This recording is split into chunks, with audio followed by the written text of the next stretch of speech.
ಶಾಲೆಯಲ್ಲಿ ಅಂಗನವಾಡಿಯಲ್ಲಿ ಇವತ್ತು ಪೌಷ್ಟಿಕ ದಿನಾಚರಣೆಯನ್ನು ಆಚರಿಸ್ತಾ ಇದ್ದೇವೆ. ಈ ಕಾರ್ಯಕ್ರಮಕ್ಕೆ ವೇದಿಕೆ ಮೇಲೆ ನನ್ನ ಸಹೋದರ ನ್ಯಾಯಾಧೀಶರು ಮತ್ತು ಅಂಗನವಾಡಿ ಕಾರ್ಯಕರ್ತರು ಮತ್ತು ನಮ್ಮ ವಕೀಲರು ಮತ್ತು ಇಲ್ಲೆಲ್ಲ ತಾಯಂದ್ರು ಮತ್ತು ಮಕ್ಕಳು ಎಲ್ಲ ಇದ್ದೀರಾ.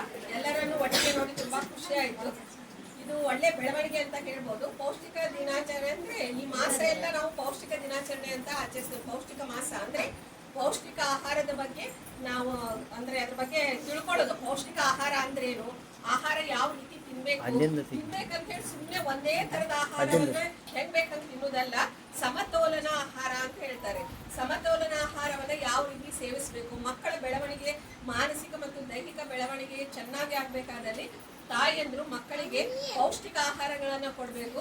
ಈಗ ನಾವು ನೋಡ್ತಾ ಇದ್ದೇವೆ, ಇತ್ತೀಚಿನ ಟ್ರೆಂಡ್ ಎಲ್ಲ ನೋಡ್ತಾ ಇದ್ದೇವೆ, ಮಕ್ಕಳಿಗೆಲ್ಲ ಬೇಕರಿ ಐಟಮ್ಸ್ ಗಳನ್ನೆಲ್ಲ ಕಲಿಸ್ಬಿಟ್ಟು ಫಾಸ್ಟ್ ಫುಡ್ ಎಲ್ಲ ಕಲಿಸ್ಬಿಟ್ಟು ನಾವು ಮಕ್ಕಳ ಆರೋಗ್ಯದ ಜೊತೆ ನಾವು ಆಟ ಆಡ್ತಾ ಇದ್ದೇವೆ.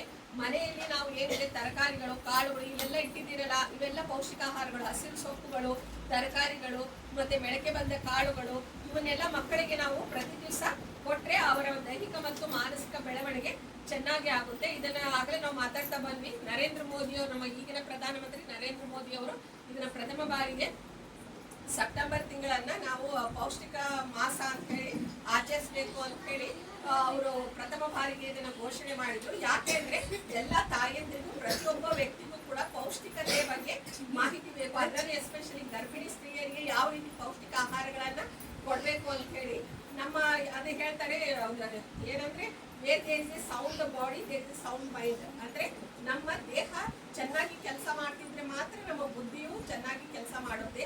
ನಾವು ಮಕ್ಕಳನ್ನ ಬರೀ ಓದು ಕುಣಿ ಅಂತಂದ್ರೆ ಕುಣಿಯಕ್ಕಾಗಲ್ಲ. ಅವರಿಗೆ ಬೇಕಾದಂತ ನಾವೆಲ್ಲ ಪೌಷ್ಟಿಕತೆಯನ್ನು ಕೊಡ್ಬೇಕಾಗುತ್ತೆ. ನಮ್ಮ ಭಾರತದ ಸಂವಿಧಾನದಲ್ಲೂ ಕೂಡ right to liberty, right to worship ಏನು ಈ ತರ ಇದೆಯಲ್ಲ, ಅದೇ ತರ ನಮಗೆ ರೈಟ್ ಟು ಹೆಲ್ದಿ ಲೈಫ್ ಅಂದ್ರೆ ಹೆಲ್ದಿ ಆಹಾರ ಮತ್ತು ಪ್ಯೂರ್ ಏರ್, ಪ್ಯೂರ್ ವಾಟರ್ ಇದೆಲ್ಲ ಕೂಡ ನಮ್ಮ ಭಾರತದ ಸಂವಿಧಾನದಲ್ಲಿ ನಮಗೆ ಕೊಟ್ಟಿರುವಂತಹ ಮೂಲಭೂತ ಹಕ್ಕು. ಪ್ರತಿಯೊಂದು ಪ್ರಜೆಗೂ ಪ್ರತಿಯೊಂದು ಮಗುವಿಗೂ ಕೂಡ ಏನಂದ್ರೆ ಶುದ್ಧವಾದ ಗಾಳಿ, ಶುದ್ಧವಾದ ನೀರು ಮತ್ತೆ ಪೌಷ್ಟಿಕ ಆಹಾರವನ್ನು ಪಡೆಯಬಹುದಾದಂತಹ ಹಕ್ಕು ಆ ಮಗುವಿಗಿದೆ. ನಾವದನ್ನು ಕೊಡದೆ ಹೋದ್ರೆ ಅವರ ಹಕ್ಕನ್ನು ನಾವು ಕಿತ್ಕೊಂಡಾಗೆ ಆಗುತ್ತೆ. ಅದಕ್ಕೆ ನಮ್ಮ ದೇಶದ ಪ್ರತಿಯೊಂದು ಮಗು ಕೂಡ ನಮ್ಮ ದೇಶದ ಪ್ರಜೆ. ಯಾರಿಗೆ ಗೊತ್ತು ಯಾವ ಮಗುವಿನಲ್ಲಿ ಯಾವ ಪ್ರತಿಭೆ ಅಡಗಿದೆ ಅಂತ ಹೇಳಿ. ಅದಕ್ಕೆ ನಮ್ಮ ಮಕ್ಕಳನ್ನ ನಾವು ಆದಷ್ಟು ಇದು ಫಾಸ್ಟ್ ಫುಡ್ ಅನ್ನ ಸ್ವಲ್ಪ ಅವಾಯ್ಡ್ ಮಾಡಿ, ತಾಯಂದ್ರೆಲ್ಲ ಇಲ್ಲಿ ಇದ್ದೀರಿ, ಕೇವಲ ಇವತ್ತು ಒಂದು ದಿವಸ ಇದು ತೋರ್ಸಕ್ಕೆ ಶೋಕ್ಯ ಆಗ್ಬಾರ್ದು. ಪ್ರತಿ ದಿವಸ ಕೂಡ ಆ ಮಡಕೆ ಕಾಳುಗಳನ್ನ ಮಕ್ಕಳಿಗೆ ತಿನ್ನಿಸ್ಬೇಕು, ಹಾಲು ಕುಡಿಯೋದನ್ನ ಕಳಿಸ್ಬೇಕು. ಬೋರ್ಮಿಟಾ ಕಲಿಸ್ತಾರೆ ಈಗೆಲ್ಲ, ಬೋರ್ಮಿಟಾ, ಹಾರ್ಲಿಕ್ಸ್ ಅದು ಆರೋಗ್ಯಕ್ಕೆ ಒಳ್ಳೇದಲ್ಲ. ನೀವೇನೋ ಮನೆಯಲ್ಲಿ ಪೌಡರ್ ಮಾಡ್ತಿರಲ್ಲ, ರಾಗಿ ಹಿಟ್ಟಿನ ಏನು ಪೌಡರ್ ಮಾಡ್ತಿರಲ್ಲ, ಮಾಲ್ಟ್ ಅಂತ ಏನೋ ಮಾಡ್ತಾರೆ ನೋಡಿ, ಅದನ್ನ ಮಕ್ಕಳಿಗೆ ಕೊಡ್ಬೇಕು. ಇವೆಲ್ಲ ಏನಿದೆ ಕೆಮಿಕಲ್ ಇಸ್ ಆಲ್ವೇಸ್ ಕೆಮಿಕಲ್. ಅದಕ್ಕೆ ನಾವು ಅಂತ ಫುಡ್ಗಳನ್ನ ಪಾಶ್ಚಿಮಾತ್ಯ ಫುಡ್ಗಳ ನಮಗೆ ಅನ್ವಯ ಆಗುದಿಲ್ಲ. ಅಂದ್ರೆ ಆಯಾ ಪ್ರದೇಶಕ್ಕೆ ಎಂತೆಂತ ಆಹಾರ ಸೇವನೆ ಮಾಡ್ಬೇಕು ಅಂತಂತ ಆಹಾರನೇ ನಾವು ಸೇವನೆ ಮಾಡ್ಬೇಕಾಗುತ್ತೆ. ಅದಕ್ಕೆ ನಮ್ಮ ಏಕ ದವಳ ಧಾನ್ಯಗಳು ಅಂತೇವೆ, ದ್ವಿದಳ ಧಾನ್ಯಗಳು ಅಂತೇವೆ, ಇವುಗಳನ್ನ ಬಳಸಿ ಪೌಡರ್ ಮಾಡಿ ಮಕ್ಕಳಿಗೆ ಹಾಲಿನಲ್ಲಿ ಬೆರೆಸಿ ಕುಡಿಸೋದ್ರಿಂದ ಮಕ್ಕಳಿಗೆ ಕ್ಯಾಲ್ಸಿಯಂ ಚೆನ್ನಾಗಿ ಸಿಗುತ್ತೆ. ಅದರಿಂದ ಅವರ ಬೋನ್ಸ್ ಗಟ್ಟಿ ಆಗುತ್ತೆ. ಈಗ ನಾವು ನೋಡ್ತಾ ಇದ್ವಿ, ಮಕ್ಕಳೆಲ್ಲ ಮೊದಲೆಲ್ಲ ಹೈಟ್ ಅಲ್ಲಿ ಇರ್ತಿದ್ರು, ಈ ಮಕ್ಕಳು ಕುಳ್ಳಿಗೆ ತೆಳ್ಳಗೆ ಆಗ್ತಾ ಇವೆ. ಯಾಕೆಂದ್ರೆ ಪೌಷ್ಟಿಕ ಕೊರತೆಯಿಂದ. ಅದಕ್ಕೆ ಮಕ್ಕಳಿಗೆ ಪೌಷ್ಟಿಕ ಆಹಾರವನ್ನ ಮನೆಯಿಂದಲೇ ಮೊದಲ ಕೊಡ್ಬೇಕಾಗುತ್ತೆ. ಅದಕ್ಕೆ ತಾಯಂದ್ರಿಗೆ ಜ್ಞಾನ ಇದ್ದಲ್ಲಿ ಮಾತ್ರ ಅವರು ಮಕ್ಕಳನ್ನ ಚೆನ್ನಾಗಿ ನೋಡ್ಕೊಳ್ಳೋಕೆ ಸಾಧ್ಯ. ಅವ್ರಿಗೆ ಪ್ರತಿ ದಿವಸ 1 hour ಯಾವ್ದಾದ್ರು ಒಂದು ಫ್ರೂಟ್ಸ್ ಕೊಡ್ಬೇಕು, ಅವ್ರಿಗೆ ಪೌಷ್ಟಿಕವಾದ ಆಹಾರಗಳನ್ನು ಕೊಡ್ಬೇಕು. ಮನೆಯಲ್ಲಿ ಬರೀ ಮಕ್ಕಳಿಗೆ ಅಂತಲ್ಲ, ದೊಡ್ಡವರು ಸಹ ಈ ಫಾಸ್ಟ್ ಫುಡ್ ಏನಿದೆ ಹೋಟ್ಲಿಂದ ತರೋದು, ಬೇಕರಿಯಿಂದ ತರೋದು. ಕೆಲವರಂತೂ ಬೇಕರಿಯಲ್ಲಿ ಬುಕ್ ಮಾಡ್ಕೊಂಡ್ಬಿಟ್ಟಿರ್ತಾರೆ, ಏನ್ ಬೇಕಾದ್ರೂ ಹೋಗಿ ಮಕ್ಕಳು ತರೋದು, ಅವ್ರಿಗೆ ಏನ್ ಇಷ್ಟನೋ ಅದು ತರೋದು ತಿನ್ನೋದು. ಆದಷ್ಟು ಮಕ್ಕಳಿಗೆ ಈ ಬೇಕರಿ ಐಟಮ್ಸ್ ಗಳನ್ನ ನೀವು ಬಾಲ್ಯದಿಂದಲೇ ಕಲ್ಸಕ್ ಹೋಗ್ಬೇಡಿ. ಆದಷ್ಟು ಹೆಲ್ದಿ ಫುಡ್ ಬಗ್ಗೆ ಅವರಿಗೆ ಗಮನವನ್ನ ನೀಡಿ ಹೆಲ್ದಿ ಫುಡ್ ಗಳನ್ನ ತಿನ್ನುವುದನ್ನ ಮಕ್ಕಳಿಗೆ ತಾಯಂದ್ರು ಪ್ರೋತ್ಸಾಹಿಸಬೇಕು. ತಾಯಂದ್ರು ಸ್ವಲ್ಪ ಮೈ ಬಗ್ಗಿಸಿ ಒಳಗೆ ಕೆಲಸ ಮಾಡ್ಬೇಕಾಗುತ್ತೆ. ಇಲ್ಲದೆ ಹೋದ್ರೆ ಪೌಷ್ಟಿಕ ಆಹಾರ ತಯಾರಾಗೋದಿಲ್ಲ. ನಿಜವಾದ ಮನೆಯ ಒಂದು ಕುಟುಂಬದ ವೈದ್ಯ ಅಂದ್ರೆ ತಾಯಿ ಅಥವಾ ಗೃಹಿಣಿ. ಅವರು ಚೆನ್ನಾಗಿದ್ದಲ್ಲಿ ಇಡೀ ಕುಟುಂಬ ಆರೋಗ್ಯಸ್ಥವಾಗಿರುತ್ತೆ. ಗಂಡ್ಮಕ್ಳಾಗ್ಬೋದು, ಹೆಣ್ಮಕ್ಳಾಗ್ಬೋದು, ಮಕ್ಕಳಾಗ್ಬೋದು. ಒಂದು ಗೃಹಿಣಿ ಪೌಷ್ಟಿಕ ಆಹಾರದ ಬಗ್ಗೆ ಚೆನ್ನಾಗಿ ತಿಳ್ಕೊಂಡು ನನ್ನ ಕುಟುಂಬದ ಸದಸ್ಯರೆಲ್ಲ ಆರೋಗ್ಯವಾಗಿರ್ಲಿ ಅಂತ ಅಡಿಗೆ ಮನೆಯಲ್ಲಿ ಕೆಲಸ ಮಾಡಿದ್ರೆ ಮಾತ್ರ ಅವಳೇ ಅನ್ನಪೂರ್ಣೇಶ್ವರಿ ಆ ಮನೆಗೆ. ಅವಳು ಅಷ್ಟು ಕೆಲಸ ಮಾಡಿದಲ್ಲಿ ಮಾತ್ರ ಇಡೀ ಕುಟುಂಬ ಆರೋಗ್ಯಸ್ಥವಾಗಿರ್ಲಿಕ್ಕೆ ಸಾಧ್ಯ. ನಾವು ಅನ್ಕೊಂಡೆ ಹೊರಗೆ ಹೋಗಿ ದುಡಿದು ಬರೋರು ಮಾತ್ರ ಏನೋ ಗುಡ್ಡ ಕಡ್ದು ಹಾಕ್ಬಿಡ್ತಾವ್ರೆ ಅಂತಂದು. ಹೊರಗೆ ಹೋಗಿ ದುಡಿಯೋರು ಏನ್ ದೊಡ್ಡ ಗುಡ್ಡ ಕಡಿಯಲ್ಲ, ಅದೇ 4 ಕಾಸು ತರ್ತಾರೆ. ಆದ್ರೆ ಸಹಕಾರವನ್ನು ವಹಿಸೋಳು ನಮ್ಮ ಗೃಹಿಣಿ. ಅವಳ ಸಹಕಾರವಿಲ್ಲದೆ ನಾವು ಯಾರು ಕೂಡ ಹೊರಗಡೆ ಹೋಗಿ ಏನನ್ನೂ ಸಾಧನೆ ಮಾಡೋಕ್ಕಾಗಲ್ಲ.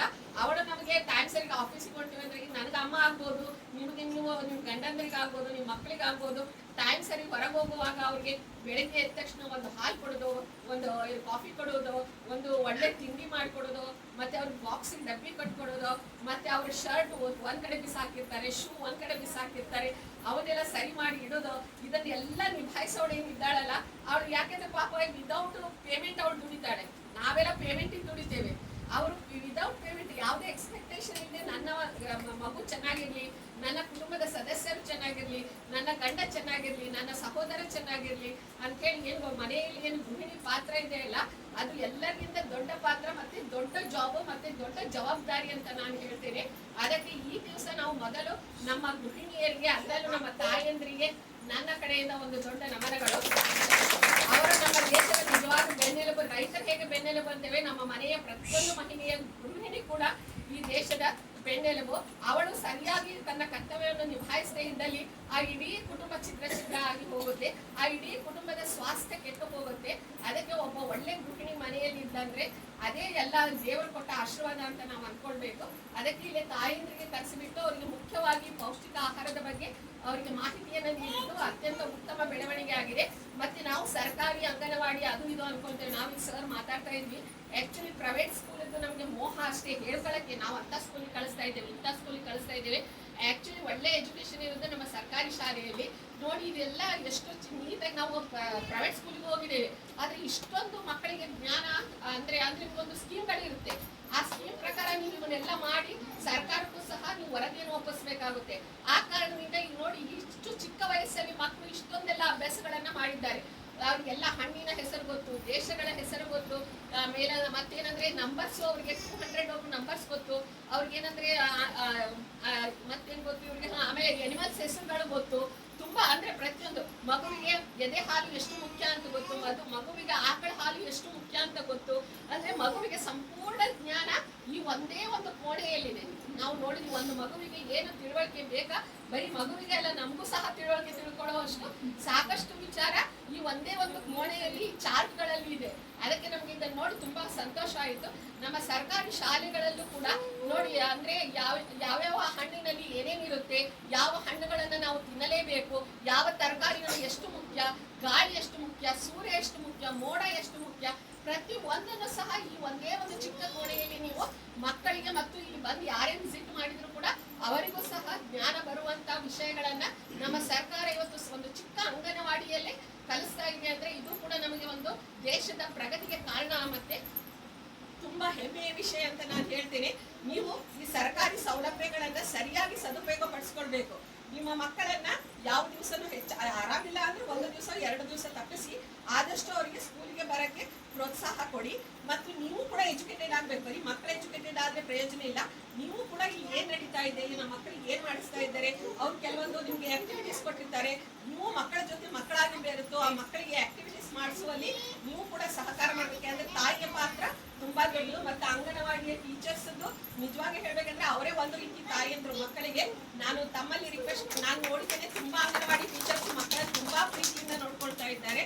ಮತ್ತು ಇನ್ನೊಮ್ಮೆ ರಿಕ್ವೆಸ್ಟ್ ಮಾಡ್ತೇನೆ, ಎಲ್ಲ ಅಂಗನವಾಡಿಯ ಪುಟ್ಟ ಮಕ್ಕಳು ನಿಮ್ಮ ಮಕ್ಕಳಂತೆ ಭಾವಿಸಿಬಿಟ್ಟು ಅವರಿಗೆ ಸರ್ಕಾರದಿಂದ ಬರುವಂತ ಎಲ್ಲಾ ಸೌಲಭ್ಯಗಳು ಆ ಮಕ್ಕಳಿಗೆ ತಲುಪುವ ಹಾಗೆ ಮಾಡಿ, ಅವರಿಗೆ ನಿಮ್ಮ ಮಗುವಿಗೆ ಹೇಗೆ ನೀವು ಕಾಳಜಿಯಿಂದ ಅಡಿಗೆ ಮಾಡಿ ಊಟ ಮಾಡಿಸ್ತೀರೋ ಎಲ್ಲಾ ಮಕ್ಕಳು ನಂದೇ ಮಕ್ಕಳು ಅಂದ್ಕೊಂಡು ಅಷ್ಟೇ ಕಾಳಜಿಯಿಂದ ಪೌಷ್ಟಿಕ ಆಹಾರವನ್ನ ಮಕ್ಕಳಿಗೆ ಕೊಡಿ. ಯಾಕೆಂದ್ರೆ ಮಕ್ಕಳು ದೇವರಿಗೆ ಸಮಾನ.